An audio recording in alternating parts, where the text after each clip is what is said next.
Yeah.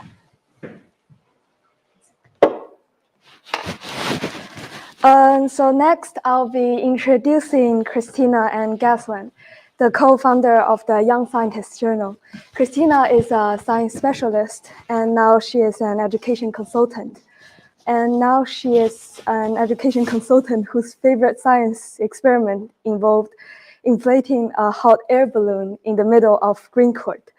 Ghazwan is a professor of cardiopulmonary science whose favorite science fact is that the heart is full of electricity, not a machine that only pumps blood. And join me and please welcome them into the stage.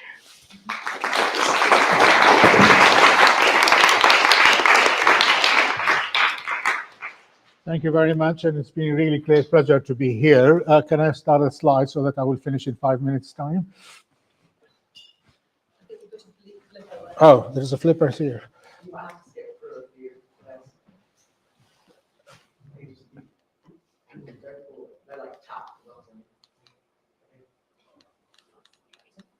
Oh, that's okay. I'm trying every button, doesn't work.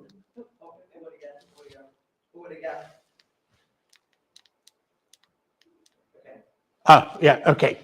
So it's almost now more than 50 years I've been working in science. The only things I still remember and I still believe and I've learned is that science cannot progress without the younger people. It is because science needs fresh idea, needs perspectives, and this is only the character that you young people has. So this is one of the big famous scientists in Europe. She said, in the lab, the young makes things move and the older ones follow, like parents evolving with their children. So science cannot progress without the younger people. And I can tell you, I have that experience over the last 50 years working in science. And not surprisingly that other colleagues, like Professor Wilson, a very famous entomologist, in his book, Letter to Young Scientists, he said, the world needs you. Science will never progress without you. Science is not a simple, thing of flower. You see white coat and pleasure and scientists and things. It is sometimes hard. This is a Persian dish, and I found it in one of the museum. I can't read what it says, but the translation says, science first is a bitter test, but the end is full of flowers. So when you travel into the science world, it's not always rosy, but at the end, you will find the real delight in science. And therefore, you need to be hard work. To be a very famous artist, you cannot do it in 2 years' time or 3 years' time. So it's a long path. Okay? So remember, this is it. And therefore, we need a lot of time. And if you not start young, you would never. Unlikely you will be a great scientist if you start, you are 50 or 60 years old. You need to start young. And your brain will help you to progress science. Somebody like Louis Pasteur, he said these sentences, which is in my lab since I was young, that he said that in his 90th birthday celebration when he was honored by the French Academy of Science. Live the sincere peace of laboratories and libraries. That's to say, living with the science is a pleasure. It is not easy. If you read Louis Pasteur's work, life, it is full of pain, but at the end, that little bitterness ends up with a honey taste. And in science, we need a lot of imagination, a lot of thinking out of the boxes, which is usually a characteristic of you, the younger people. Without you, you would never be able to progress. And I can tell you the real truth. No good scientist can progress without the young people. And the other things is that, and this is my only advice to you, science is not difficult, and do not complicate it. Try to be as simplistic as possible, because science is supposed to be simple. If you complicate it, it means you are not doing it the right way. And that is the other things that I want you to think about it in general. And lastly, you need to work, you need to finish, and you need to publish.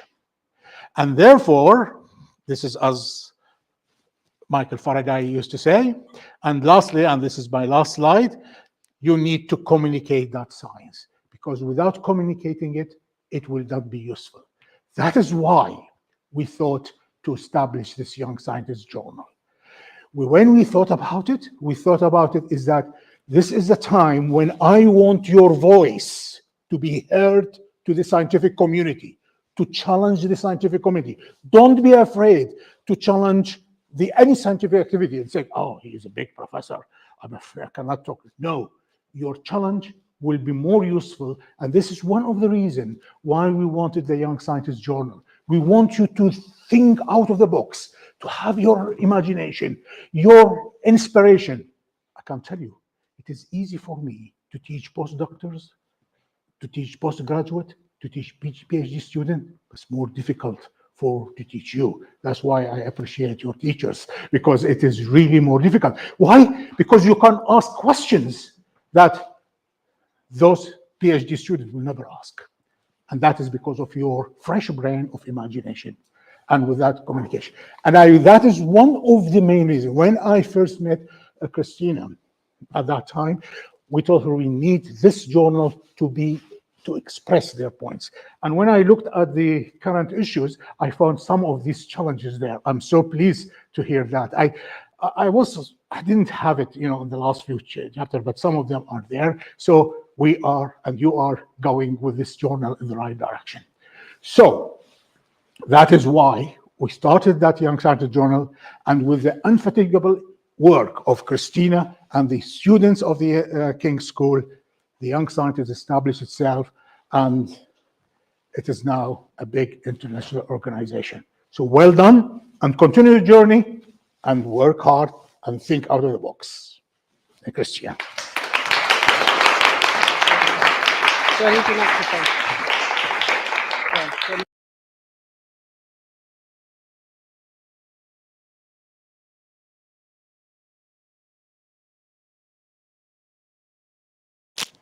Cool. Thank you very much. Well, it's an enormous pleasure to be back here. This room holds many memories for me, having worked at the school for 20 years. From, I think it must have been about 2002, we actually contacted Michael Foale, the astronaut, as he was on the International Space Station going overhead. We had all the TV cameras and radio hams in here. That was a big event. I've done invigilation here. I've had tutor groups in here, all sorts. So it's lovely to be back, and thank you very much for inviting me.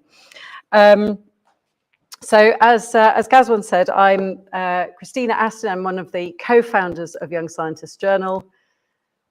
And I'm sure that's going to move on to the right slide in just a second. Here we go. Let's just go back to that one. And I mentored the student team for about 11 years before handing over to Dawn and now to Laura Morby. And I'm now happy to be an academic advisor. I'm very proud to be with you all today, and including those online. So in 2006, Ghazwan and I got together, and he, as you've heard, was really keen to give young scientists a voice and to encourage them to be thinking outside the box. And I was also aware, as a science teacher myself, how amazingly creative and ingenious young people can be, and how much amazing research was going on in schools that really deserved to be published. So it was a dream team, really. And here we are 17 years later. I wouldn't have believed at that time that it would still be going 17 years later, or that it would now be reaching into so many countries across the world. Now, this planet has a lot of challenges right now. And as Matt Damon said, don't get nervous, Harry, as Matt Damon said in The Martian, this is my favorite film quote ever. He says, "We're going to have to science the beep out of this." If you know it, you know it. But getting students together to write about science seems like a pretty good first step to solving some of these problems. So how do you set up a science journal that's going to attract the brightest and best young scientists from across the world, but not then get in their way? And that was a tricky balance. So I'd just like to take a few minutes to take you through some of the journey that we went through, because if you're working on the journal now, you may not be aware of some of this stuff. So Ghazwan and I aimed to set up a journal that would showcase the best of the amazing science work that school students were doing across the world, but also to provide opportunities to develop important skills like web development. And if I just go back, you can see this is an early screenshot from one of our websites. We've come a long way, but other skills include logo design, the teamwork that went on, and now that teamwork extends right across the globe in 45 or so countries. Learning to use collaboration to get ideas, to get questions, to disrupt, thinking outside the box, challenging the professors, as Ghazwan just said. That's what the world needs right now. What we've been doing and the ways that we've been arriving at solutions obviously haven't been working well enough. So now we're getting better at doing that online. You've had the ReSTEM initiative, podcasts and so on. It's fantastic. And of course, underlining all of this is the editing and writing that still goes on. That goes without saying. That's at the very core of the journal. But also nurturing the best design talent and coming up with the best and sometimes craziest marketing ideas, the Christmas Advent calendar, and then we had, oh, it's just skipped over that one. Okay, so that was just a screenshot of the wonderful Malcolm Morgan, who was one of the earliest students involved, who's now the chairman of the board, Dr. Malcolm Morgan, as he is now. When he was a student of mine, he made a crazy video in Galpins, just across the way there, to show everybody an assembly, and of course it ended up online as well. Presentation skills, confidence building, this has all been a really important part of the journey of Young Scientist Journal. And also organizational skills. Keep skipping one, but there we go, let's go back to that one. Organizational skills, working to deadlines across time zones, producing issues to a timeline and conferences as well. Even impact evaluation skills. Whoa. And I remember watching as our first article clocked up 50,000 hits. I was sitting in my office over in the physics department. Really, really exciting moment that was. One of the highlights for me was when Young Scientist Journal was asked to celebrate 350 years of science publishing, alongside the publisher of the first ever science journal, the Royal Society of Great Britain. And that was an immense privilege, which opened up a lot of exciting opportunities for the journal. We've met a few inspirational people along the way. I think some of them are actually reproduced in your leaflet about tonight. The Nobel laureate, Professor Sir Harry Croteau, up there in the top left-hand corner there in the Shirley Hall for our first Young Scientist Journal conference. Professor Sir Martin Polyakov, if any of you have watched the periodic table of videos, you'll recognize him. Professor Jim Al-Khalili, who we went to interview, wonderful chap. And at the Big Bang Fair, we exhibited there. We won't mention the disgraced royal there, but what I like about this collage is that we've got 4 chief editors in these pictures, all of them girls, all women. And I have personally been delighted by the way that Young Scientist Journal breaks a lot of the gender stereotypes about science, and indeed other stereotypes too. So we've been fortunate enough to win an award, and who knows, perhaps more in the future with the amazing team that you have in place now. So like going to the moon, getting a bunch of school students to run their own science journal might seem hard, but look at where it's taken us. I'm very proud of you all and really looking forward to the rest of the evening, and good luck to you all. Thanks very much.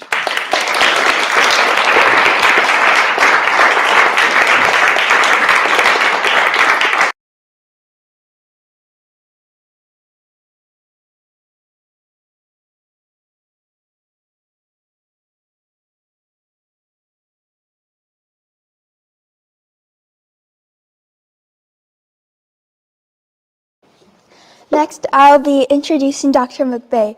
Dr. McVeigh joined us here in King's in 2017 and with a master's degree in environmental biology and a PhD in marine science. She is also our very own house mistress of Broughton House. And prior to this event, an interesting thing I found out about Dr. McVeigh is that she is currently working on a project that involves identifying and tracking the microscopic creatures called coccolithophores through the use of satellites. Those creatures are very abundant and grow very rapidly, which is why it makes them so interesting. So please join me in welcoming her to the stage.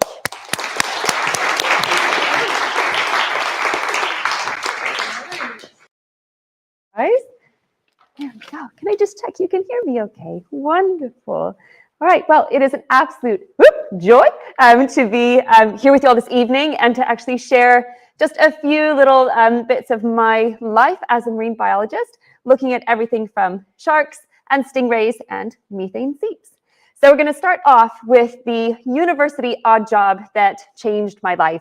So when I went to university, my parents could not fund my school fees, so I had to take every job possible. And one of those jobs happened to be looking after a colony of 100 chain cat sharks. The scientific name is Silurhinus retifer. I had to do everything for these sharks.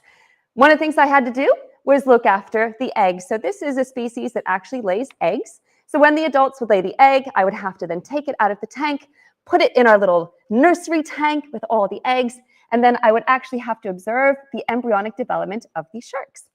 Then when they hatched, my little newborn sharks, I would take basic measurements. I'd weigh them, I'd get their length, and I'd put them in the newborn tank. Now, what I loved about them and what actually helped me fall in love with this species was the fact that these egg cases are translucent. You can actually see the embryonic shark developing over time. And you can see this little shark here moving back and forth and back and forth. And I found that hypnotic. That's what made me fall in love with it. And we actually believe the reason why these sharks do this when they're developing is to actually generate a very tiny, gentle current inside the egg case in order to get that fresh, oxygenated water so they can continue to grow. Now, it wasn't just the babies. I didn't just look after the nursery. I also had to look after the adults. So these are the adult sharks. They don't live up to the stereotypical hype that most sharks get. These sharks are deep sea sharks. They're extremely lazy. They're really sweet. They don't bite. Trust me, I put my fingers inside their mouth. They don't bite. They're slightly bigger than your hand, but they're super chill. The only thing that actually gets them off the bottom of the tank is food. That's their favorite thing to do is eat. Now, they eat a lot. So I spend a lot of my time feeding the sharks. But what happens when you feed the sharks a lot of food is that you get a lot of waste. So then I had to clean the tanks. One of the less enjoyable things, but very necessary things. And I even have a little example to show you. So for those of you online, this is a bucket. This is a tank. Bucket's down here. So if you have an aquarium at home, you've probably done something like this, but you probably got one of those like really nice things. It's like a hand pump, right? I didn't get that. I had a tube. I had to put the tube inside the tank with the shark waste, and then I had to make a siphon. So I had to put this in my mouth, and I would watch the water move through, and I have to put it down really fast in order to then start suctioning up the shark waste. I wasn't very good at this part. And there are two things that happen when you're not very good at this part. First thing that happens is that you get a mouthful of seawater. Not so great. The second thing that happens is that you get a mouthful of shark poop in your face.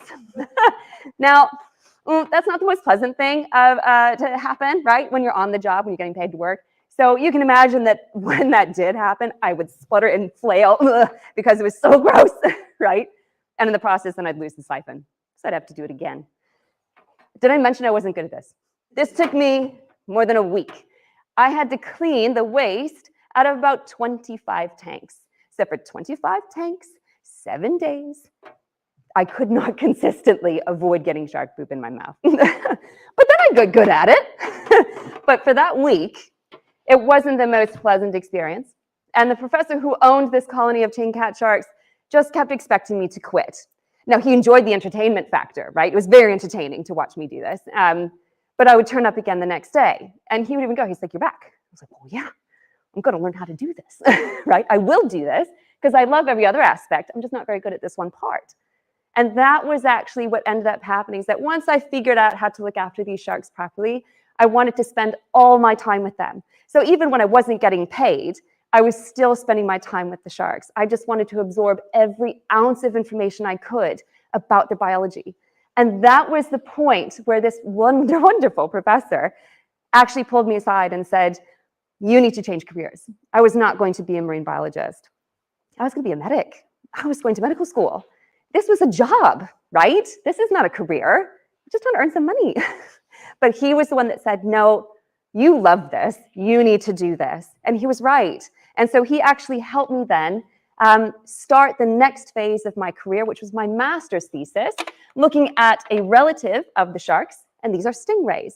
So cow-nosed rays are stingrays, and I wanted to look at what these stingrays were doing in a particular part of the United States called the Chesapeake Bay. It's basically Washington, D.C., okay? So we're really close to the capital of the U.S.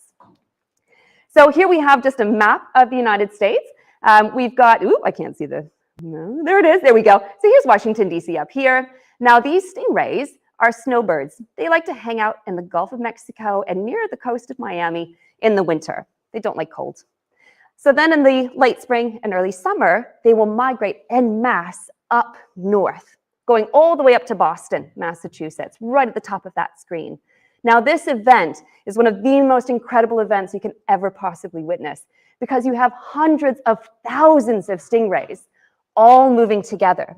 So this is a shot that was actually taken from a little dual prop plane, and you couldn't even get all of the stingrays in the photo. There were that many of them. So I just want you to look at the density of these stingrays. Look at the depth. Look how many organisms are actually present in this photo.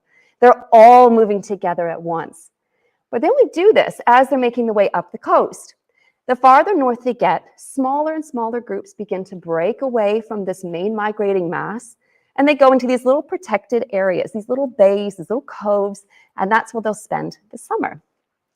When they get to those bays and those coves in the early summer, they actually give live birth. So unlike the sharks that lay the eggs, these stingrays give birth to live baby stingrays. So really different approach, even though they're relatives of the sharks.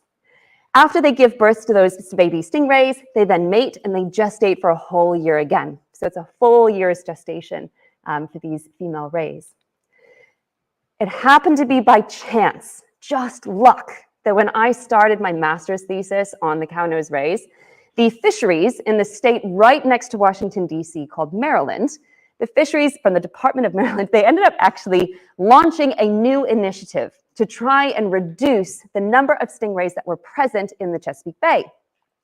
This initiative was called Save the Bay, Eat a Ray. So there was this idea that there were too many stingrays, and they were eating all of the oysters and the clams in the Chesapeake Bay. That meant there were no oysters or clams for the fishermen in these local communities in Maryland to harvest. So the local economies were collapsing. They then presented this in grocery stores as a way for shoppers to actually support their local watermen by eating stingray meat. They had recipes and demonstrations, all these things to try and encourage people to purchase and consume stingrays. But this wasn't the only thing that happened. At the same time, you actually had recreational sport take off with these stingrays, and they were bow hunting. This is effectively bow and arrow, but you have a fishing line attached to it. So what ended up happening is that you had these tournaments where the object of this tournament was to basically kill the biggest stingrays you possibly could. And those that landed the greatest number of stingrays and the largest stingrays got this big prize. So this is what ended up happening. This particular summer, we had thousands of stingrays that were lost either due to trying to get them to be consumed in grocery stores or lost to recreational sport. Many scientists, myself included, we all started to raise some concerns about this because this is a particularly vulnerable species to overfishing. Stingrays, for this particular cow-nosed ray, they don't actually reach sexual maturity till they're 30 years old. 3 decades before they're actually able to reproduce. So when you have these types of hunts taking place, you're losing these individuals that are actually able to replenish the generations 30 years from now, right? That's really dangerous. If there's no proper regulation in place, we could see these species begin to collapse and lose these local populations in the bay. So with all of this happening, I then had a few questions that I wanted to answer. With all these little stingrays in the Chesapeake Bay, I wanted to know, are any of these subgroups, what we call subpopulations of these stingrays, are they actually genetically related to each other? Do the same stingrays come back to the same place every year? Or do they shop around? I don't know. Can I actually show that there's a genetic connection to the Gulf of Mexico? I know there are stingrays in the Gulf of Mexico, but are they my stingrays? Do my stingrays come from somewhere else? And then finally, if they come back to the same sites every year to give birth to these little baby stingrays, are they actually choosing these sites because they're nurseries? So do they actually need additional protection if they're a nursery site for these newborns? So I just want to show you some of the results. Now I have to emphasize, this is 4 years worth of work, and I'm showing you 3 pie charts, right? So there's a lot more that went into this. We were tagging these stingrays. I was flying all over the country studying these stingrays. We took in the biology of these animals, right? Every aspect we could, we then used to try and answer those questions. But focusing just on 2 sites in the Chesapeake Bay and then Tampa, Florida, which is the Gulf of Mexico, I just want you to look at the distribution of colors across these 3 pie charts. These pie charts are showing you the genetic differences that exist between the subpopulations. I looked at mitochondrial DNA, and when you have genes from mitochondrial DNA that have these different variations, we call them haplotypes. So you have haplotypes of mitochondrial DNA.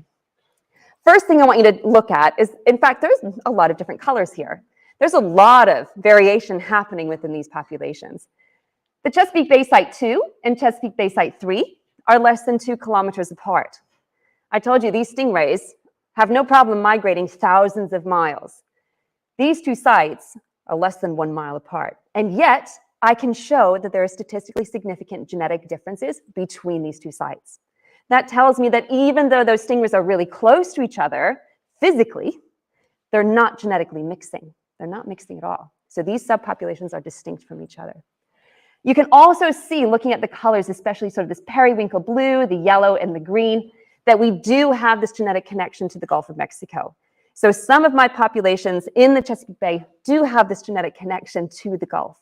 Yes, I got it, right? It's so satisfying when that happens. So here's what we came to the conclusion overall from all these different questions I showed you on the first slide. These cow-nose rays are returning to the same sites every single year. They give birth and they immediately mate again. That's why I see these genetic differences less than a mile apart. There it is, see? Just to emphasize it again. And then, of course, there's that genetic link between the Gulf of Mexico and the Chesapeake Bay. And then with continued tagging and monitoring that we did throughout the master's research, we were able to show that there are actually nursery sites in the Chesapeake Bay. So now I've got all of this information, right? I've answered my questions. I now know all of this information.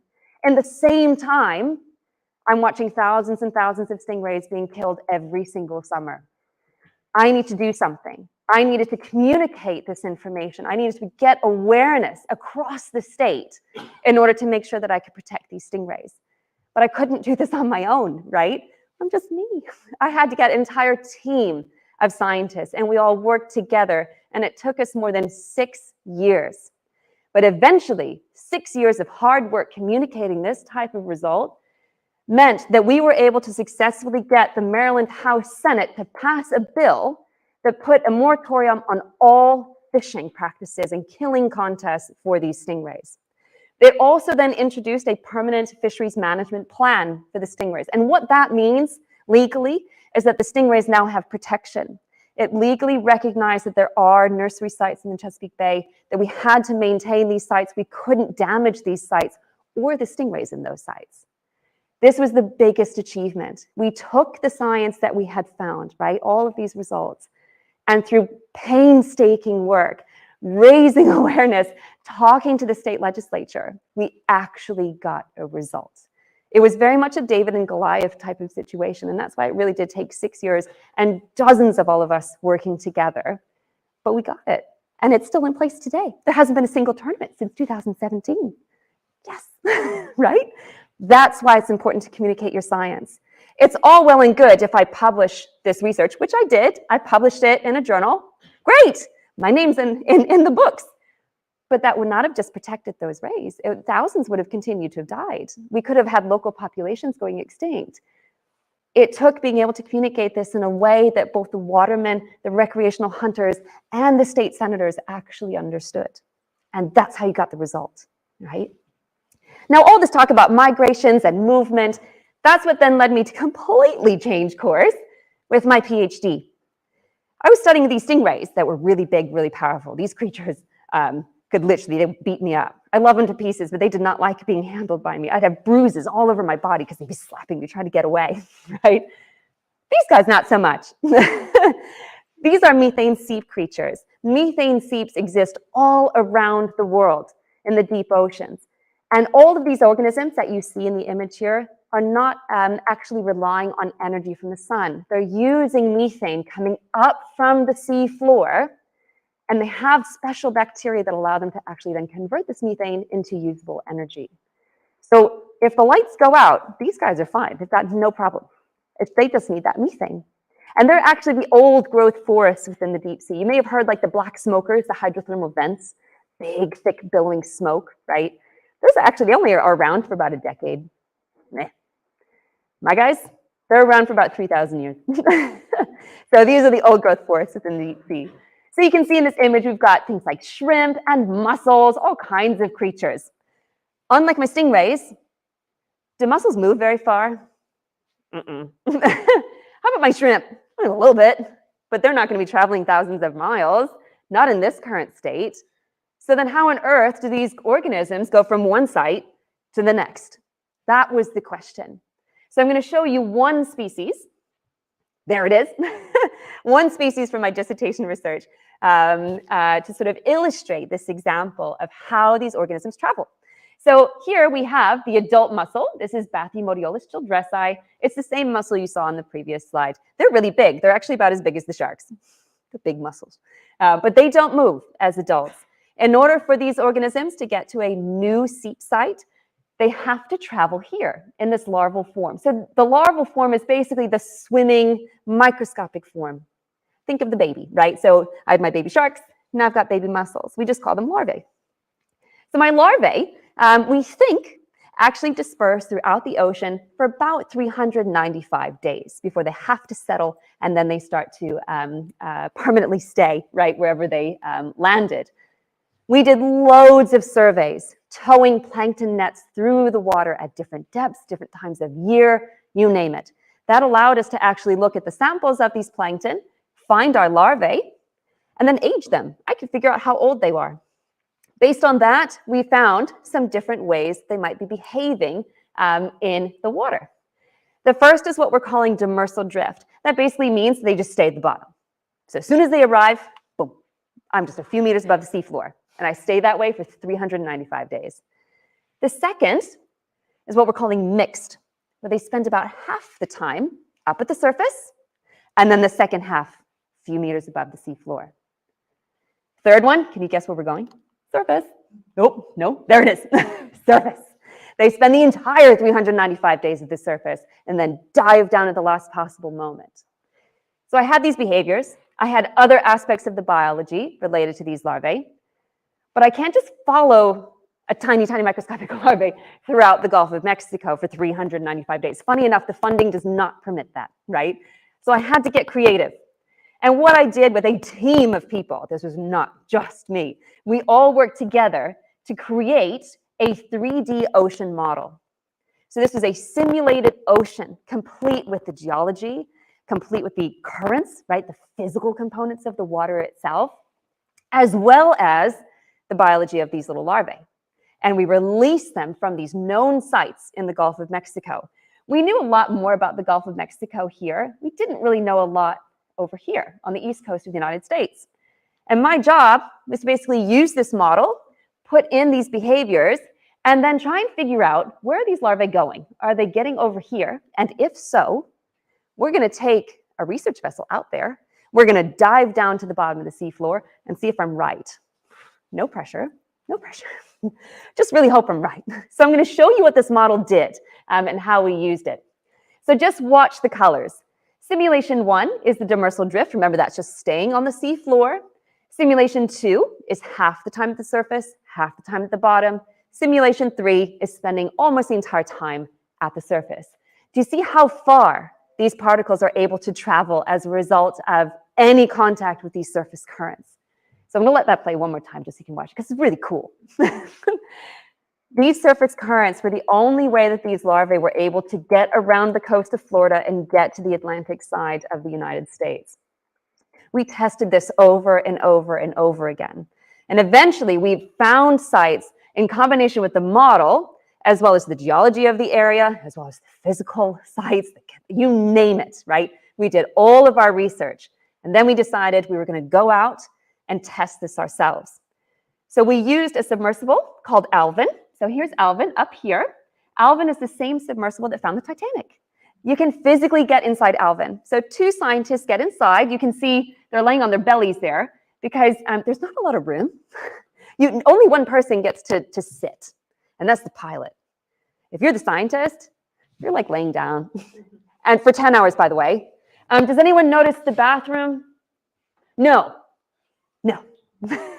So you go down as strangers, and honey, you come back as family. Like, there are things that my fellow scientists and pilots have seen that very few people in the rest of this world have seen, okay? You are family. But it's worth it because it's like you're going to space, but you're coming back in time for dinner, right? Because there are, what, 7.5 billion people on the planet? We were taking Alvin to the bottom of the seafloor, just the 3 of us, right? 3 pairs of eyes, 7.5 billion people. But for those 8 hours, we were the only 3 sets of eyes that were making those discoveries. And we discovered everything. We discovered hundreds of new sites. I'm not kidding. We started off knowing about 5 sites. When I finished, we had 400. I told you I got good, right? There was a lot of pressure to be good. 400 sites, shipwrecks, new species, everything. So to get into Alvin was that opportunity for those precious few moments to make those discoveries that nobody else on the planet had seen. So these are some of my muscles. So we would collect all of these organisms. And you know, the best part was they let me fly the sub. I got to fly it. So you don't drive the sub, you fly it. So you fly the sub, and you'll notice I'm looking super concentrated and focused. It's basically because there are a bunch of really, really muddy hills when I was flying it, when this photo was taken, and I didn't want to crash it. You don't want to crash a sub when you're about like 3,000 meters down. There's no like AA at that point, right? You're not just calling AA to come get you. No. So I'm like super concentrated there so I don't crash this thing. So what we were able to do was to use the model. We were able to use the physics, the chemistry, the geology of the ocean to identify all of these sites.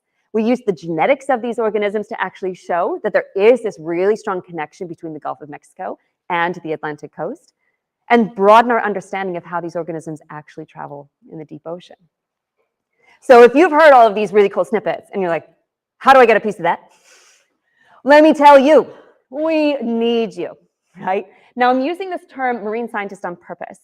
I'm using this because none of my degrees, undergrad, master's, PhD, none of them actually say marine biology. They actually say things like biological oceanography, because it's not just the biology of the animal, it was the physics, the chemistry, the geology, everything about the ocean as well, right? And it doesn't matter, therefore, how you approach marine science. If you're interested in math, if you're interested in chemistry, physics, geology, it doesn't matter. We all approach it from different ways, but we need you. And just as we heard before from the other speakers, it's so important to get started now. This is the chance to figure out what your shock poop moment is, right? For me, it was actual shock poop, right? But that was the moment when I found out I love this. I don't have to like all of it, but I love it, right? These are just some things that I found, and I've attached the QR codes. I'm sure I can ask Harry to share some of them with you. But these are things that if you are local to Kent and you'd like to get involved in the local scale, there's this Source to Sea project looking at rivers and how these rivers impact the coastal oceans. If you are outside of Kent and you're across the UK, maybe you're interested in the ecology and hydrology of the UK. Some fantastic citizen science projects there. And then the citizen science list, again, is not only the UK, Northern Ireland, but it's also some different countries in Western Europe to consider as well. So it doesn't matter what your background is. If you're also super into the deep sea, right, and this is your thing, you want to be a deep sea scientist, I can highly recommend these two. So we have the Okeanos Explorer and we have the EV Nautilus. Both of these are full-time research expedition vessels. What I mean by that is that all they do is go out and discover. That's the job. What's cool about them is that you can actually communicate with the engineers, the scientists, the ship's crew in real time. So you can tune into the cameras and you can actually communicate with them. So it doesn't matter what, I should also say, I know the vast majority of the people on both of these ships. They're so wonderful.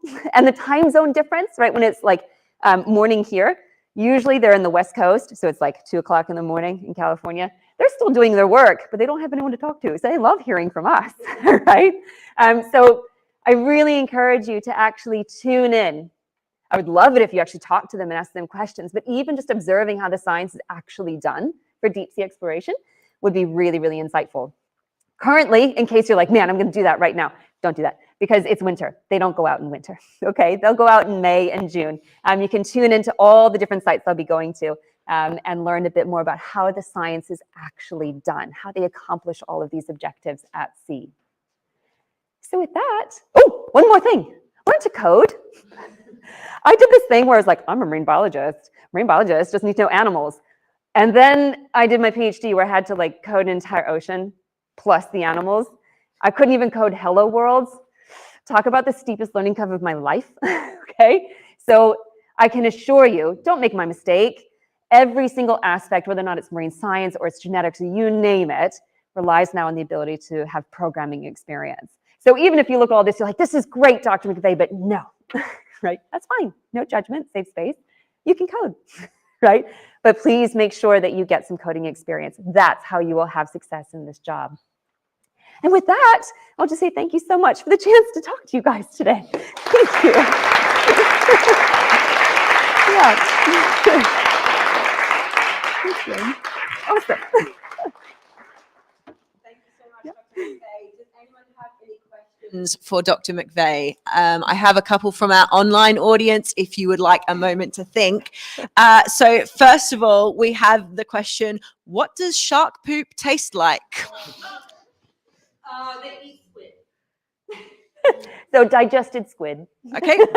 Shark poop tastes like and secondly from Victoria. Victoria wanted to know, are there any other species of stingray that migrate to those same areas in the Chesapeake Bay? Yes. So that was another aspect of this research that happened by accident. Because we were doing the genetic research, we started to actually suspect that there was another species. So when you have two animals that look the same, but they're different species, we call them cryptic species. And so we started to actually gather a bit more biological data about our stingrays. And what we ended up finding was that we have two different types of stingrays coming into the Chesapeake Bay. So there should be Rhinoptera bonasus. These are my stingrays, the Chesapeake Bay stingrays. But what we ended up discovering quite by accident was that there's another cryptic species. They look the exact same, except their teeth give them away. And that's what we accidentally discovered. And these are Brazilian stingrays. So they're in the Gulf of Mexico. One population goes north, the other population goes south to Brazil. But for whatever reason, these Brazilian stingrays, the same thing, Rhinoptera brasiliensis instead of Rhinoptera bonasus, they started migrating up north with my stingrays. But they are different species, which means they're not actually mating with each other. There's no cross-species mating happening. You have species A and species B. They just, for whatever reason, happen to both be going to the Chesapeake Bay. So that was one of the more surprising aspects that we had not intended to find that ended up being one of the things. So yes, there's more than one species going up there. Yeah. Cool. Any other questions? Yeah. There's one right there. Just pass that along. Yeah. Just speaking to the furry bit. The furry bit. So when you were looking at like the genetic differences between the local populations, what did the pie charts actually show? Like, what did the different colors mean? So these are the different variations of these mitochondrial genes. So when we have that variation, we call them haplotypes. So alleles are what we call for variations in nuclear DNA, right? So red or like, green eyes, brown eyes, all that kind of stuff, right? That's nuclear DNA. I was interested in the mitochondrial DNA.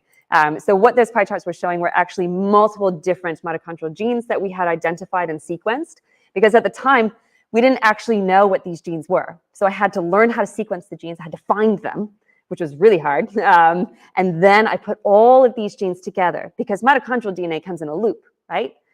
That means if I only look at one gene and ignore all the other genes, I could be missing some really important data. There are different levels of sensitivity with some of these genes. So I wanted to combine all of the genes together in order to get a better understanding of these genetic differences that exist. So that's what those pie charts were showing, was that with all these combined genes, these are the different variations and combinations that I have. Even though they're 2 kilometers apart, I could show statistically significant differences between them. So that was the fun part. Yeah, good question. Awesome. So, what is it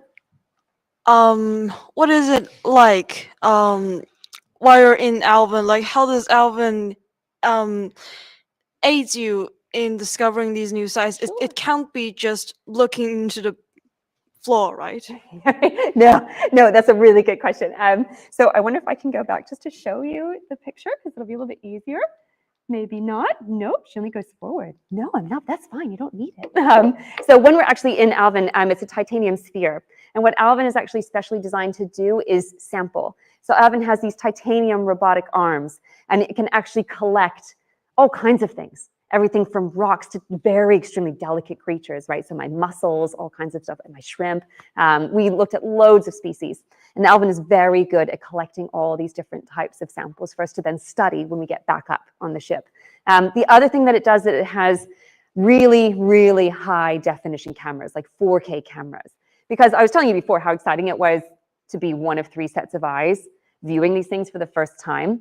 But that's not what science is about. It's not about me going, I saw it and you didn't, right? Instead, it's me going, I saw this amazing thing. So I made sure that I got it on camera and on video, so then we can all study it together and understand the impact of this discovery. So actually, a lot of times you saw the portholes and you saw the scientists laying on their bellies looking out. You don't actually do that. You actually have your back to the porthole, because that's not helpful to look out the porthole. You can't record the porthole, right? So instead, you actually have your back to the porthole, and you've got the equivalent of like a Xbox controller, and that Xbox controller moves all the cameras. And you can switch between cameras, and that allows you to then record different things and then ask the pilot to like, oh, wait, go back. Oh, wait, turn the sub. I want to go see what that was, right? And then you can get it on camera. And if possible, then you can also collect it, right? So that's what we actually spend most of our time doing, is watching the video camera. You're not looking out the porthole, and then collecting samples to bring up. We bring up as much as we can in the science baskets, because that's what keeps us going, both on the ship and then when you're back on land. But yeah, good question. Yeah. Sure. The last question is sort of 2 questions. So one, so in the 400 sites you discovered, are there any new researches that are beginning because of what you found? Yes. And also, since Alvin's quite annoying to use, is it more efficient to use some saturation divers than one of these submersibles? Sure. No, both are really good questions. The easiest answer to the first question about the sites is absolutely yes. So what we did was that we worked with a bunch of different scientists. It's never just us that goes out there, right? So we worked with a load of different scientists that were actually able to then collect different components of these sites and then begin studying them. And since that time, more expeditions have gone out, and they've only built on the foundation that we set. So they're still making discoveries off of these sites, which is fantastic and so exciting. So we sort of pointed them in the right direction. We said, these things are here, they exist. And then other scientists have gone out on these research vessels to make even more discoveries. The second question about Alvin. Alvin is super cool, but it is one of those where it's a really big piece of equipment to use. But in terms of its biggest strength, nothing beats having people actually go down there and make those decisions in real time. Yeah, no, so the problem is with our dives, so Alvin is actually rated to go down to about 6,000 meters. Humans can't go that far. Like, you'd be a little tube of toothpaste. Like, if you suddenly went down to 6,000 meters, that's the equivalent. Without getting too graphic, think tube of toothpaste if you squeeze the toothpaste from the middle. So Alvin with the titanium sphere allows us to go down to those depths that have not been reached before to then discover new sites. So deep sea diving, like if I were just a person to go deep sea diving, I couldn't get to those depths.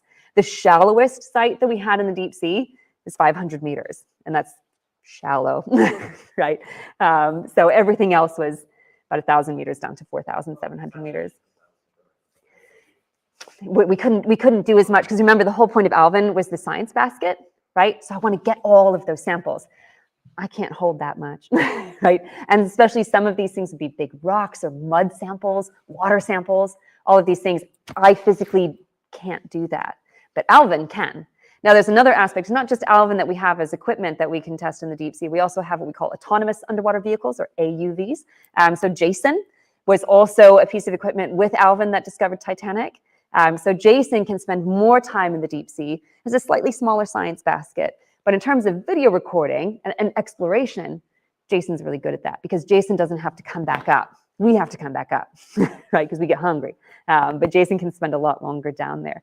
So it's that pairing of autonomous underwater vehicles and human-occupied vehicles that are really good. So we would work with AUVs and Alvin whenever we went out to sea. Yeah, really good question. Good question. Awesome. Thanks, guys.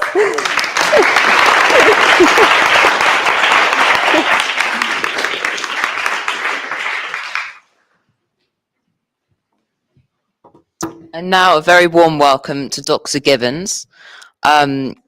She is now a clinical scientist in molecular genetics at UCL University and a lead quality assurance manager from the NHS. Her favourite part about her job is that it has meaning and is useful to wider society. Her talk tonight is titled, Science. I'm absolutely certain that I know very little. Please join me in welcoming her to the stage.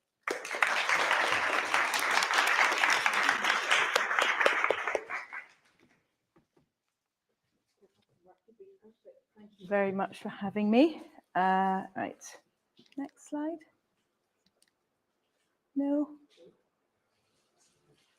Other way.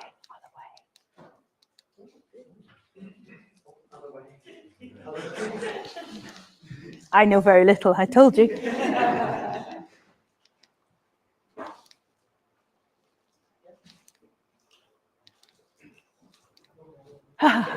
Here we go. Okay, so thank you for the introduction. I'm Dr. Vaneesha Gibbons. I'm a scientist and I work for University College London as well as Great Ormond Street Hospital.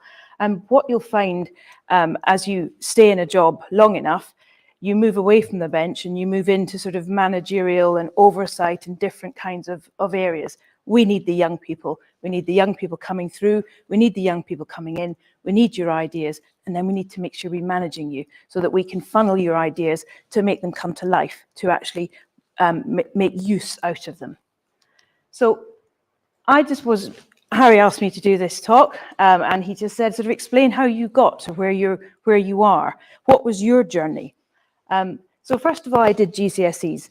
The other week I was at my son's school and they had an options evening about what are you going to pick for your GCSEs. I didn't have an options evening. I was given my GCSEs. I was told to zip it, sit down, do the work. So I did it, but now you've got options and it's really important because the world of work is changing. The world of work is not the same as it was when I was doing my GCSEs. And to be fair, subjects often don't keep pace with society, but society is very digital. Society, as you will be aware, is understanding about inequality, both between races and between sexes, and the way things are taught. It embeds a lot of what is understood now to be incorrect. So you need to develop, and there needs to be different subjects, and you have a choice, and that's really exciting. So I did my GCSEs because I was told to. Then it was A-level time. Now, A-levels, you're moving more towards your career. So I picked biology, chemistry, and physics. And the reason I picked them is I didn't get on with my sister, and she did arts. This is not a how-to lecture. This is just what I did. So I did biology, chemistry, physics. And then it was time to go on to the degree. Now, I didn't really understand subjects, and my school, to be fair, was a bit on the old-fashioned side. A degree was something you did before you really got married. So anyway, that was that. So I thought, anatomy. I know what anatomy is. I understand what anatomy is. I'll do anatomy. Went to university. did anatomy, walked into the library in my first year. There was a guy I knew, and he was in his fourth year. Scotland universities do 4-year degrees. And he had this massive, big, fat textbook on the table, and he was slumped over. I said, "Oh, what are you doing?" He goes, "I'm studying."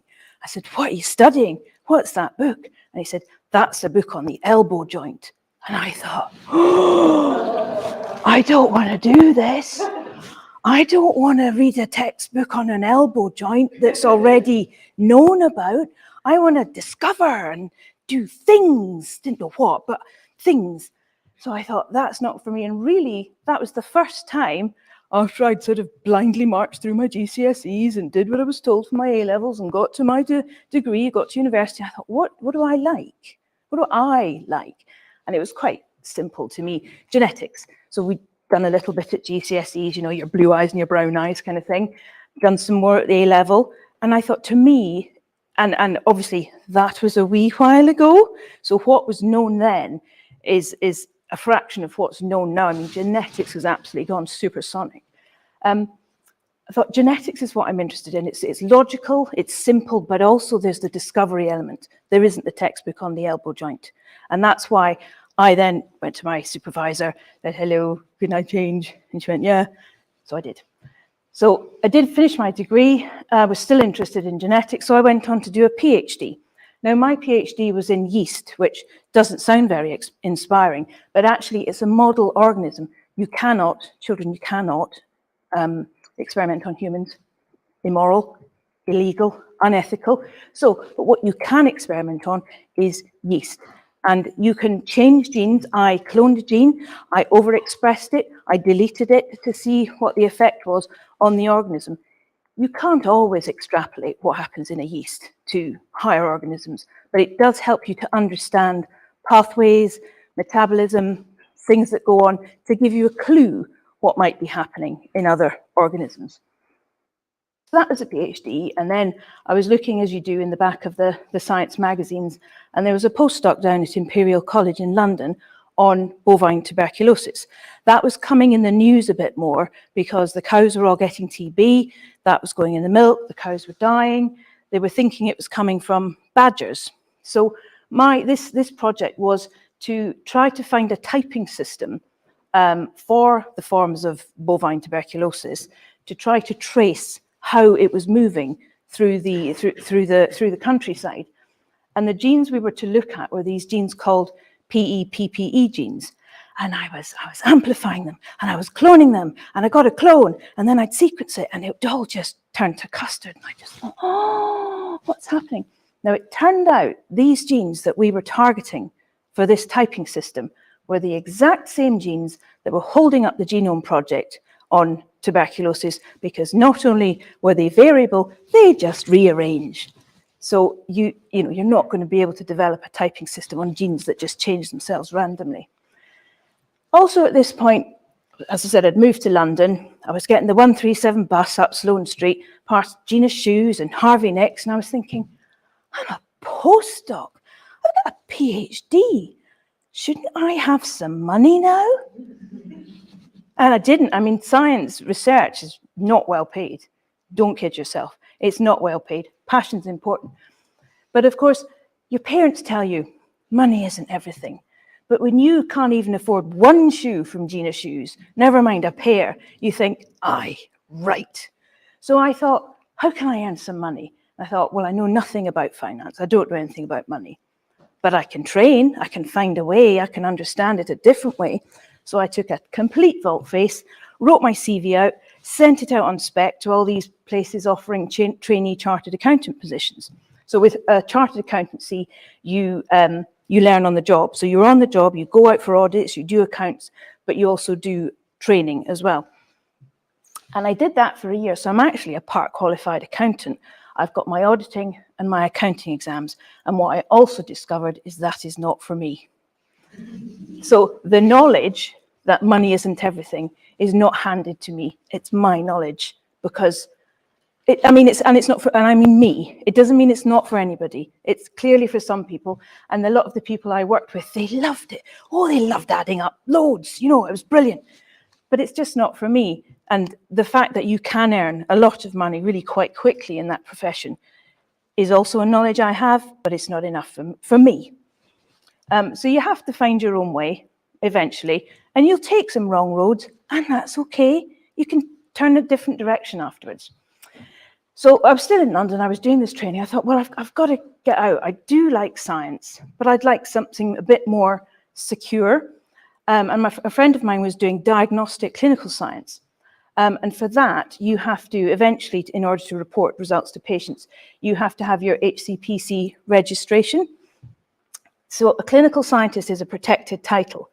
I can call myself a plastic surgeon. I wouldn't go near me with a knife. I can call myself a consultant. I'm not one. But I cannot, or you cannot, call yourself a clinical scientist unless you're state registered. It's illegal. So you get this registration which allows you to report these results to patients. So I've got that. As you go on, you do more things. So I'm now a UCAS technical assessor. I go round to laboratories to assess them. So obviously when COVID, hit the news a couple of years ago, about 500 new labs just mushroomed in this country. They all needed assessing because you have to do this stuff properly. And you'll have seen in the news some people didn't. And then finally, as in about 3 weeks ago, I handed in my project for my executive MBA. And the reason behind that is sort of cementing and broadening knowledge, but also an understanding that when you get to a senior position, you're not leading a thing, you're usually leading people. And you need to understand the best thing for people. Happy people are harder working people. Miserable people, unsupported people, people that you're not training, people that you're not developing are not. So this MBA was really useful to articulate some of the things that I intuitively knew and develop some of the things further. But an understanding that what you generally think is just be kind. I was saying to Freddie, it's back to Thomas the Tank Engine. Be kind, be useful, help people. And that really matters. So if you're in a group and if you're in a team and you're just on your own, think of working together. Think of the people around you. It does matter and it is important for all the teams that you will ever work in. So that's sort of my qualification list, and it's still going. I'll get my Viva in about a month. So, and this, there we go. So this is something I didn't have. And it may be something that's useful to you. These are, is how to use a pointer. Harry. Right, okay. These are Edgar Schein's 8 career anchors. And these, there's plenty of other ways to think about this, but this is just one of them, is how do you know what you like? Clearly Dr. McVeigh found her passion and it was brilliant. She went for it. We're not all that lucky. We don't all know. So this is a way to sort of think about it. And it's about what do you need? Not what somebody tells you. What do you need and what really floats your boat? Do you need to feel real technical and functional competence? Is that what you absolutely need in your being? Or not really? Do you need sort of more general managerial competence? You don't need to know the details, but you can oversee it, you can organize it. Is that what suits you? Autonomy and independence, you have to have that. Or do you not have to have it? Think about who you are and what you need. You're young, you may not know, don't worry about it, but still have a think. Security, stability, these are normal career anchors for most human beings. Think, if that's what you need, don't be ashamed of it. Understand it, and then you can move with that. Entrepreneurial creativity. Do you want to innovate? Do you want to do new things? Is that what you have to do? Is that where your passion is? Follow it. Service and dedication to a cause. You'll have heard from Dr. McVeigh's talk. She was clearly competent and passionate, but then she became dedicated to the cause of the stingray. It's not just one thing. You'll tend to have one key anchor, but it doesn't eliminate all the rest either. Do you need pure challenge? Do you like climbing really high hills or running really long distances when you could get a cab? That might be you. You might really want pure challenge in your life. If you do, that's where you need to follow. Or lifestyle. Do you need a type of a lifestyle? So this might be a way, and this is from a peer-reviewed published journal about sort of people and how they follow their careers and how they find their careers. This isn't just some stuff picked out of Cosmo or something. So this might be useful for some of you. I didn't know any of this early on. So when I got my job in diagnostic genetics, I went to work for the neurogenetics unit at the National Hospital for Neurology and Neurosurgery. So we were looking at Parkinson's, we were looking at spinocerebellar ataxia, and basically we get referred samples from the clinician, blood samples usually, and they'll have seen a patient, and depending on what the patient looks like, they'll say, I think they might have this. So we would test the genes that would be likely causative for that disease that the clinician, the medic was describing. So you'll have heard in your GCSEs A-levels about the different modes of inheritance. So Parkinson's disease, that can be inherited or it can be recessive. It depends what gene you have. And obviously that makes a difference because it makes a difference to the risk to your children and their children. It can also have a thing called variable penetrance. There's a gene we test for called LRRK2, LRRK2, and that is 33% penetrant. So you can have that gene, and 33% of the time you'll get Parkinson's, and the rest of the time you won't. And that's really difficult when you are looking at understanding the effect on a child, because you just won't know. But the difference is to do with the rest of the genes in your body, how it interacts. Androgen receptor is an example of an X-linked disease. So that's on the X chromosome, and it's typically males will get it because the Y isn't going to mask it because there's few genes on the Y. There's hairy ears, but that doesn't mask the androgen receptor. Huntington's disease is a triplet repeat disease. There's about 20 of these triplet repeat diseases in sort of neurological genetics. And what you have is literally a triplet, 3 of the bases, so you know A, G, C, T, and you'll get 3 of them, say CAG. So it'll go CAG, CAG, CAG, CAG. And that's all fine until you get a mistake or a slippage in the replication and the number of repeats expands. So with Huntington's disease, you're absolutely fine until you get 36 repeats. And then you have this really quite disastrous disease, actually, anything up from that. And once it starts getting bigger, it's actually unstable. So in the next generation, so father has 36, the next generation, they're like to have more, which means an earlier onset of the disease. So it can expand. And I think the worst we've had is a baby who had a very odd presentation and they had a massive, massive repeat. So we see these live cases and there's live humans, but the important thing and one of the really interesting things about where I work is while we're doing the live genetics on the live people so they can understand their problems and get the treatment that they need or the support, there isn't treatment for a lot of these diseases yet. We're also working very closely with researchers so that they're developing, you know, they understand the diseases, they see the patients with the diseases. Doctors, well, she's professor now, Sarah Tabrizi, she has got it's not a cure, but it certainly slows the progression of some of these diseases, for Huntington's in particular. So it's this sort of cooperation with the research. So you get research and then you get translation and you put it into diagnostic science. And we all kind of work very much together with patient cohorts and all the rest of it. And then mitochondria. So that's in humans as much as it is in stingrays. It's a little 16 kilobase circle of DNA, and mitochondria inheritance is only from your mum. So it doesn't matter who you are, your mitochondria will always be from your mum. There is one, and nobody's been able to replicate it. One published case of mitochondrial inheritance from a father, but only one, and people are looking for it.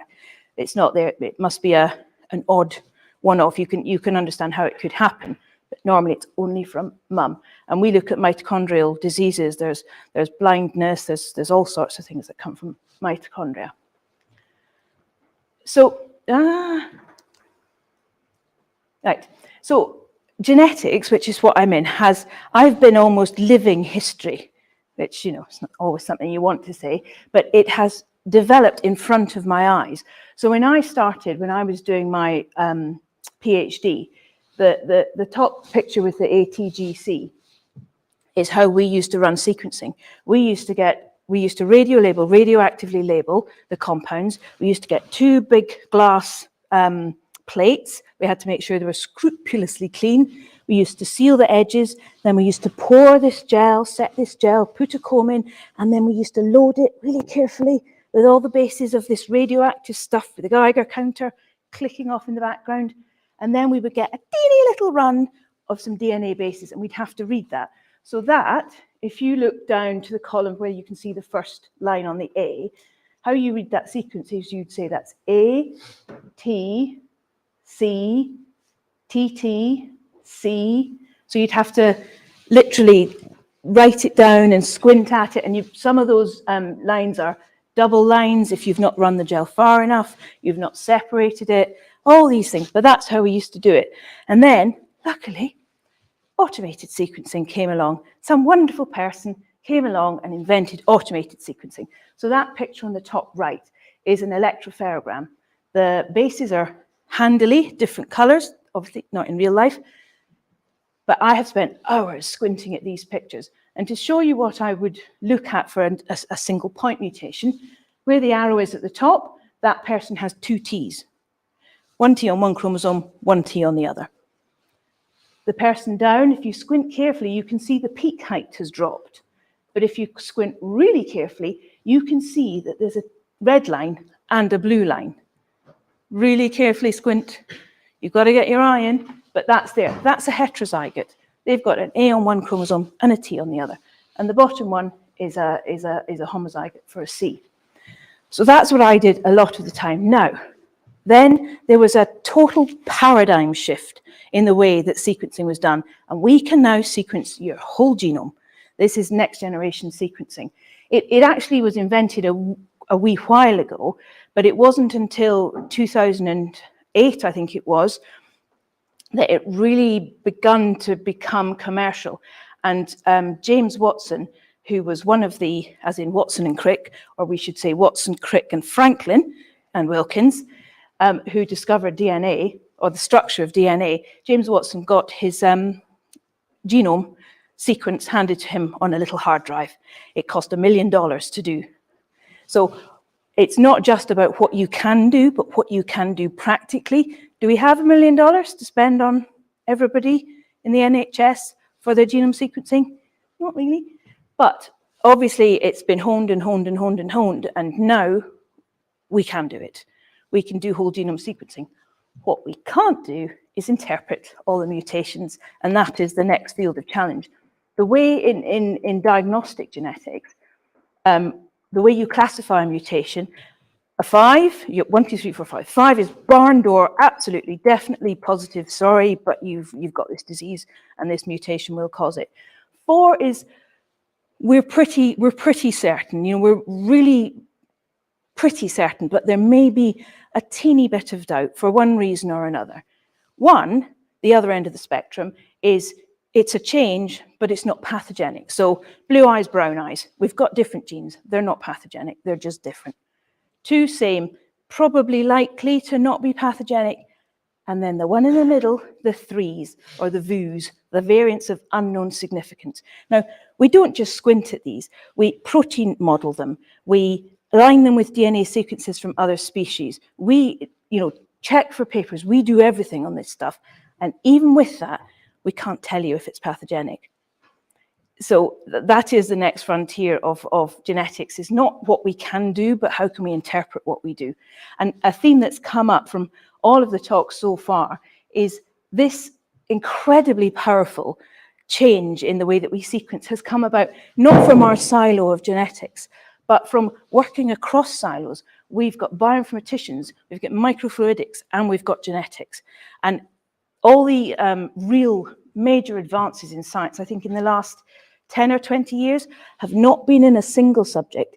They've been in multiple subjects or disciplines coming together to create something bigger than just themselves. So, I'm not in presentation, am I? There we go.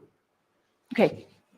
So obviously I've done this for a while, and you tend to move away from the bench if you're in science for longer. And what I've moved into is into quality management. And what is this? Well, it's quite simple, really. What you're asking is this any good? Now, remember, I'm working in diagnostic genetics. It's different to research. There's a paper came out in Nature in about 2016, something like that. And actually, only 33% of the research, this amazing research in peer-reviewed, published journals, 33% of it can be replicated outside the lab it was done in. And one of the reasons for that is a lack of quality management or a lack of quality. So if you're in a lab and you're pipetting and your pipette's a bit off, but you keep using your pipette, your whole experiment is relative to your slightly badly calibrated pipette. And then if you're incubating things in an oven and the temperature's slightly off, well, in your lab, what you're working with, that's fine. But at the end of the day, when you add up all these things of poorly managed quality, you get reams of wasted research that could be pushing the forefronts of science, but nobody else can do it but you. And that's not useful. So obviously, if you think about diagnostic science, where we are giving patients results, we're telling them not just what's wrong with them, but what could be wrong with their family. You better be clear that that's right. So what we're asking is it any good? And what are the things that we need to do to make absolutely sure it's good?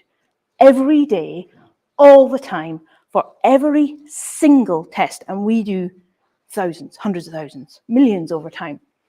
And also then, are we doing them? So we say, oh, we've written this thing and we will do this. Then you check.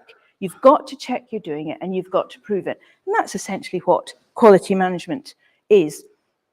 And there's an ISO standard for medical laboratories, which is a sort of a handbook, a how-to, all the little, slightly annoying sometimes, things you really need to do to get this right every time for your patients. So I began quality management with neurogenetics. I was a geneticist, it was easy to understand. And now I have all of the highly specialized laboratories at Queen Square that I quality manage. So we've got the neurometabolic unit. That's largely biochemistry, but for neurological disorders. It's very interesting, but I don't know anything about it. But I do understand what quality is in it. Neuropathology, they look at the different types of, obviously, neurological tumors. Again, I quality manage it, but I couldn't recognize a tumor on a slide, I'm afraid. I also happen to be the lead in North Central London for digital histopathology. So one of the articles in your magazine I noticed was on AI. So AI will be very powerful. And one of the reasons we want to introduce it into NHS diagnostic pathology is that the workload for pathologists by, I think it's 2025, is going to go up by 40%. And we simply don't have the succession plans of pathologists to cope with that increased workload. But if we can put in digital pathology and we can augment their function with development of AI, then we can cope with it. The fact that the workload's gone up is actually a positive thing. The reason it's gone up is we've got faster, better, and more accurate diagnostics and better screening programs. But in order for those to work, you need the people to do them. We don't have the people, so now we're developing the digitals. And then finally, neuroimmunology. I always struggled with immunology. But anyway, that in a lab for diagnostics for neurological disorders, and I look at the quality behind it. Are they doing things carefully? Are they documenting it? Are you auditing things to check you're doing it carefully? Have you written it down? Very typically in science, you'll get very experienced people who go, blah, and they'll do all this and they'll do this. And then you'll see the SOP, the standard operating procedure, and it'll say, add this to the tube and put it in the oven. And you go, but you mixed it, you vortexed it, you spun it, and then you put it in the oven. And you haven't said any of that. Like, oh, but that's obvious. And it isn't. It isn't. And that's the only way that you can make this stuff replicatable and safe every single time. And that's what I make sure happens. And then we get assessed on it. So then came COVID. So we've been doing our diagnostic genetics. We've been diagnosing disease for patients. We've been improving the tests for patients so that we can do them for more people, for faster, for cheaper, for better. And then came COVID. So what did the diagnostic labs, my diagnostic labs at Queen Square, do? So the neurometabolic unit had the specimen reception there, but they're metabolic, they're biochemists. But I'm a geneticist and I was working with them. So I could understand it and I could provide the training materials for PCR, for amplification. So together we set up COVID-19 rapid testing to support the continued non-elective care at the National. What that means is if you have an elective surgery, you've got an appointment, you've got a plan, you're going to come in. If you have a stroke, you have no plan, you have to come in. But we can't put stroke patients if we don't know they've got COVID. So they're isolated first, we do a test in half an hour. If they've got COVID, they stay isolated, they get their treatment because you need it, you can't not have it.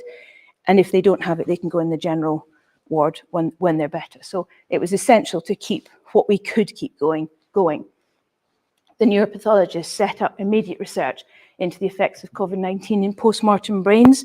I sat in just for interest in some of them, and they're talking about what they're seeing in the brains of these patients post-mortem. The neurogenetics laboratory, so the Crick, Francis Crick Institute, which is a famous research institute in UCL with Nobel laureates and all the rest of it working there, they had a big flu unit. So they had all the hoods, etc., to be able to do this stuff carefully. But what they didn't have was the diagnostic rigor.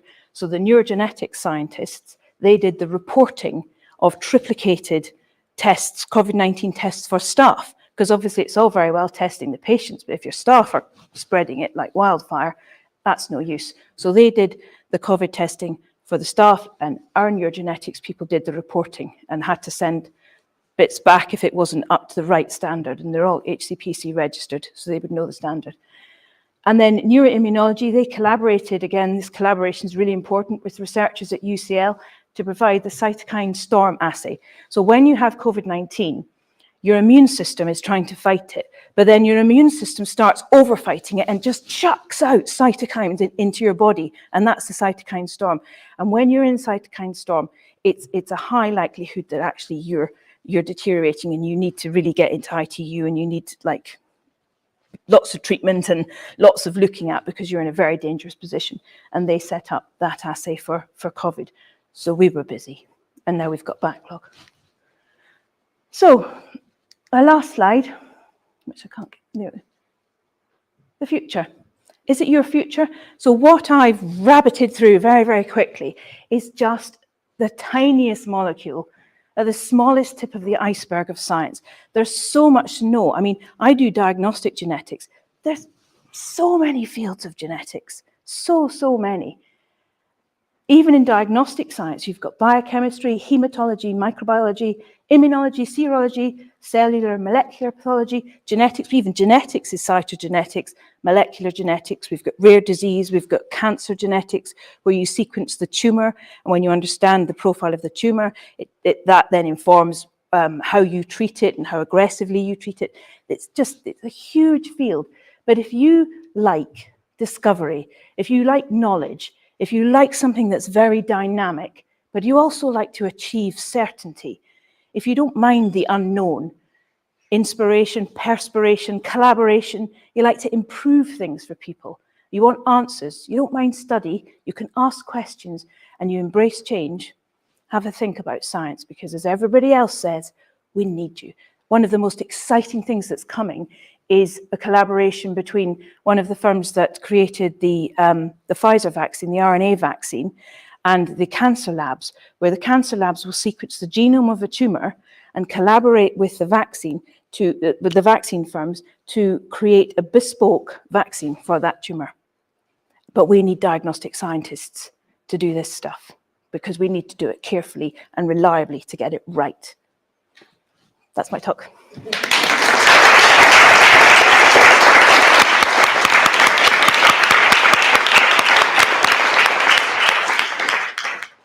Thank you so much, Dr. Gibbons. I have a couple of questions from the online audience. So the first question is, what do you think are the future prospects of genetics? And included in that, do you think designer babies are possible, or should there be any limits on such things? And what could be the limits of them, if any? For example, could people be made with gills or metallic skin? X-Men. Yes. I'm just waiting for a jetpack. Never mind. So So when people think about cloning a human, they're not really thinking about it at all. You get these sort of, I want to clone myself. You can't, because who you are is not just your genes, it's not just your nature, it's your nurture. If you cloned me, you would then, to replicate me, because that's the vanity of it really, isn't it? To replicate me, I'd have to have the same mum and the same dad at the same age when that new baby was born. That's not going to happen, is it? I'd have to fall over at the same time, miss the same bus, meet the same people to create the same human. So what's the point? What are you actually cloning? You're just taking the same set of genes and potentially putting them in different circumstances, which actually is what happens all the time when you make a baby. So I just don't think it's been really thought about. You're not your genes. You're a lot more than just your genes. So yes, bluntly, the gene cloning, probably. The point of it, absolutely boggles my mind that people don't understand that we're not just genes and that you cannot replicate a human being, because a human being is not just their genes. But yeah, you can probably do all the Gill stuff, but I mean, really, there's a lot more useful things to do first. And speaking of potentially more useful things, our second question is, in what ways are autism, ADHD, dyslexia, and dyspraxia genetically connected? Because the person comments that families with a person with at least one of these conditions tend to have people with others. Yes, so they are. But a lot, so again, so genetics isn't the happy little one gene inheritance. Some of it is, and there's recent publications which have utilized next generation sequencing, which have characterized new genes which cause these diseases, but some of them aren't fully penetrant. So you might have the gene, but you might not always have the disease, or you might have a degree of these diseases, not the same amount, even within the same family, because you've got a different genetic background. I mean, in your own genes. So yes, there will be crossover and there will be variation. There is definitely a genetic component. It's published, it's there.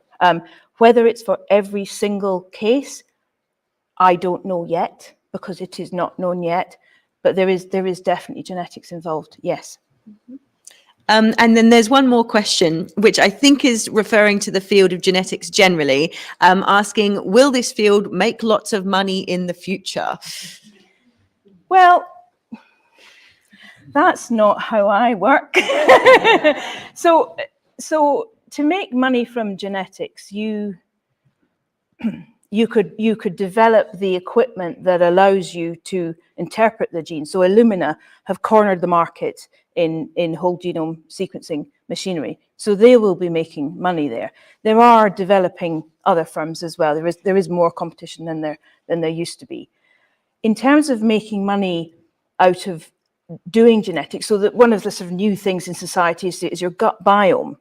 Now, if you are low income and ill, you're probably not going to get your gut biome sequenced. But if you have money, you may get your gut biome sequenced, but I'm not sure that the information on the biome and the interpretation of that information is there yet. So you're kind of buying a bit of snake oil. 23andMe, those companies, they can sequence your genome and make money off it, and they do, and then they tell you what they found. They don't always have the rigor. I think some of them are becoming accredited, but a lot of them weren't, and a lot of these patients were coming to the NHS, and there was discussion in the news about whether there needed to be some kind of laws, because they were telling people, you've got a breast cancer gene. So of course these people, hello, NHS, hello, I've got a breast cancer gene. Have you? Have you got it in your family? No, it's in my 23andMe. Oh, right, okay. So then we had to send these to the NHS diagnostic labs. We sequenced them, we found something, but it wasn't necessarily causative, maybe vaguely, notionally linked, but it wasn't really good enough evidence. We would never have reported it. But it's cost the NHS money that they need to be spending on patients with actual disease.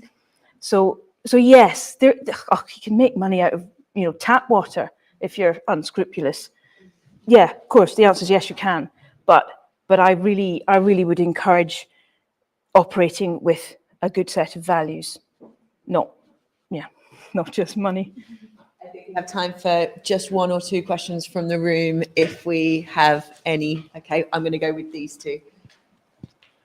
So you touched briefly on like adapting treatment for specific genes of like cancers. Do you think that's going to become widespread in like the next decade, or do you think that's going to take much longer to develop and actually reach mainstream? No, I think they want it to reach mainstream quite soon. Their ambitions are slightly ahead of the funding for it, but yes, I mean the CRISPR technology is there, and so is the RNA vaccine technology, and it's a case of I mean it's sort of in the planning at the moment. So I don't know the exact time frame of when it's actually going to go live, but yes, very soon. Okay. On one of the slides, you told that because of COVID, some of your working process and development has stopped. But you also mentioned that some of the explorer scientists have found the effects of COVID on the brain and the neural system. What are the effects? How it affected the brain, COVID-19? Sorry, could you repeat that last bit? What are the effects of COVID-19 on the brains and the neural system? Okay, you would have to ask Professor Sebastian Brandner and look at the publications. I'm afraid I don't know the answer. I know the research was going on, but I know one of the things they were discovering was microclots in the brain, in the post-mortem brain. So these are people that had very serious disease. So microclots throughout the brains was one of the things that they discovered. But yeah. Thank you so much, Dr. Gibbons. Okay.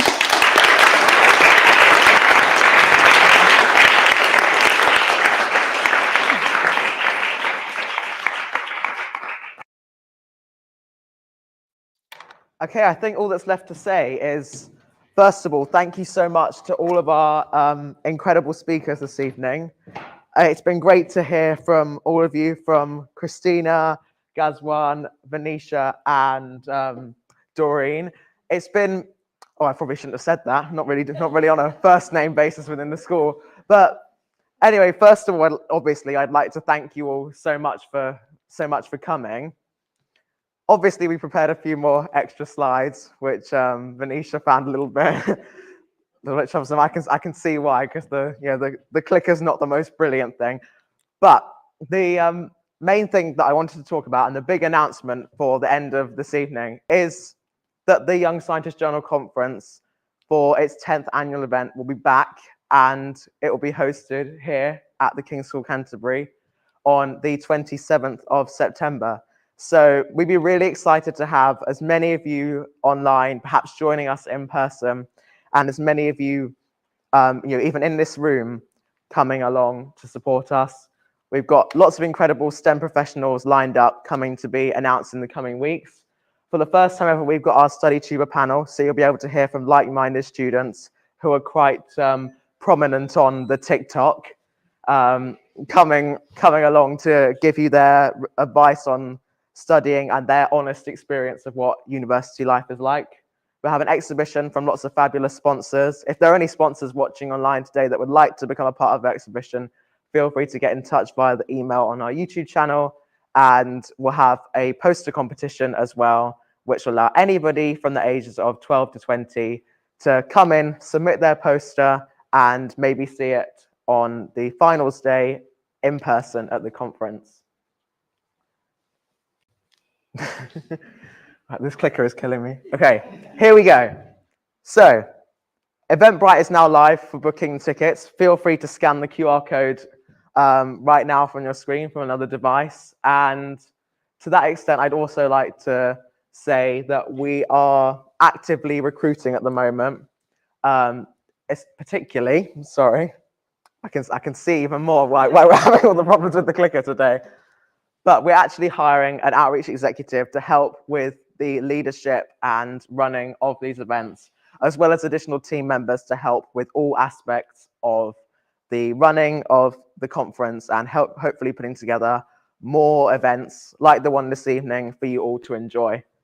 So, what's left for me to say?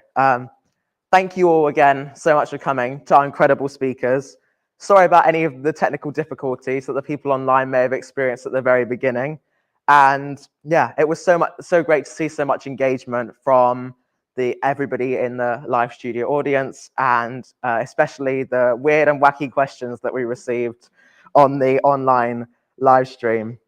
And I think the main takeaway from this evening was the importance of science communication, and that science can take you to so many different places. And it's all so important, almost more important than the actual research and scientific discovery itself, that it's made accessible online for as many people as possible. And I think we've definitely seen that tonight in the accessibility of these talks for even the youngest 12-year-olds at the bottom of our audience, all the way through to our 20-year-old undergraduates. So I hope you've all learned something, and I hope you all take away something great from this evening. Thank you all so much for coming.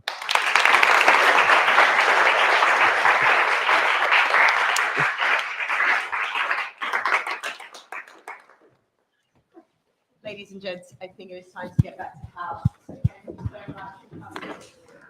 Did it work?